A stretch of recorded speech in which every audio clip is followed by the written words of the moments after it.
we now choose View Fit Page in Window, and with the Type tool click 4 times on the heading The Northeast Tour Group Partnership, if we now go to the Control Panel and under the Character Formatting Controls,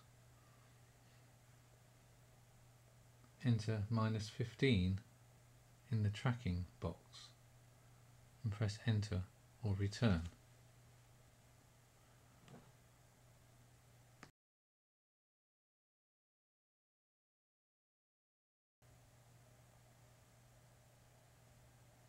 If we now choose Shift Command A to deselect that text, you'll note the heading now fits on one line and not two as previously.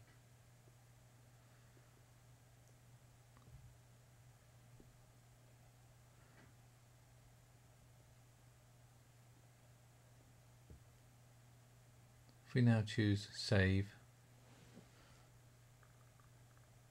with the Type tool selected, we now click in the pull quote on the page and choose from the Type menu Paragraph, and from the Paragraph panel, from its menu, we can choose Adobe Single Line Composer. We can see how that affects the display of that paragraph.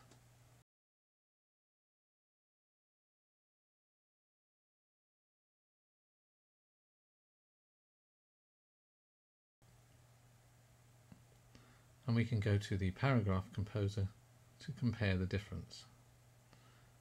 And you can see the Single Line Composer creates a much more aesthetically pleasing result.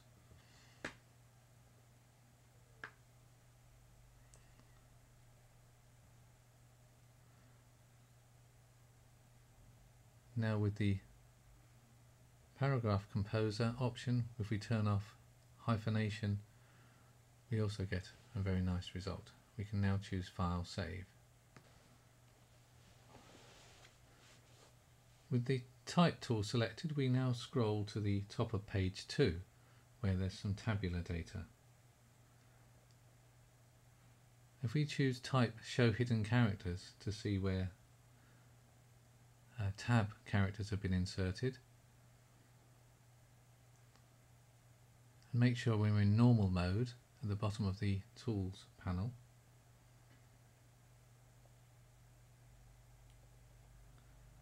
Using the Type tool, place an insertion point in the word category in that table and choose Type Tabs, and you'll see the tab will appear above that text, the tab panel. If we double click to go to page 2 in the Pages panel, you'll see that the tabs become disconnected from the text. If we press the magnet, they jump back to connect themselves with the text. A very neat feature. If we now select all of the text in our table, from the word category top left to the dollar number 110,000 bottom right, and choose Center Justified Tab,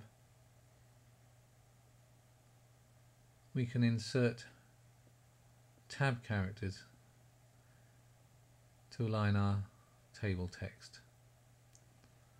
So we do one of these for each of the columns, and the locations would be 24, 29, 34,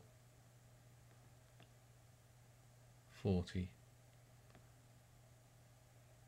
and 45.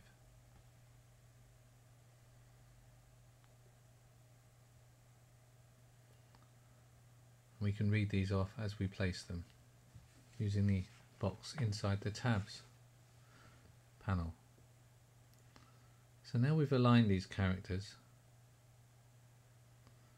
we can choose Shift Command A and deselect the text and see the result. Now drag through the first line of the tabular data, starting with fall, to the end of the data, click on the first tab at the 24 pica position, and we can put in a character, a tab leader. So whatever we type will be repeated.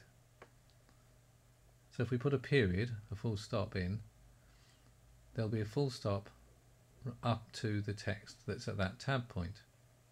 So we close that, deselect the table text, and we can see the tab leader. Now we can also create a hanging indent. So if we select the three rows of text in our table,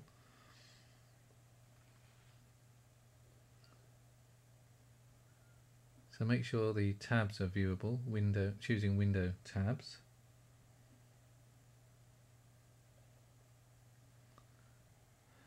Now we can drag both indent markers across to the right, which will move the 3 rows of text into the position that we've dragged to, in this case 2 pica 0. And then if we want to move the top line back to the origin, we can just drag that indent marker back to 0, and that makes a tidier, neater version of the table. If we go to File, Save, and Edit, Deselect All, we can see the results of that work. Now with the Type tool, if we click in the word category, and from the Control Panel menu choose Paragraph Rules, we can now place a line below that text by choosing Rule Below and switching the rule on. If we preview that, we can see that the text is attached to the row and needs to be moved down. So if we choose appropriate line weight and colour, reflex blue, and the width to be the column, now the offset will move the line away from the text by choosing 0 pica 9. It moves down further away, and with preview we can switch it off and then on again to see the result.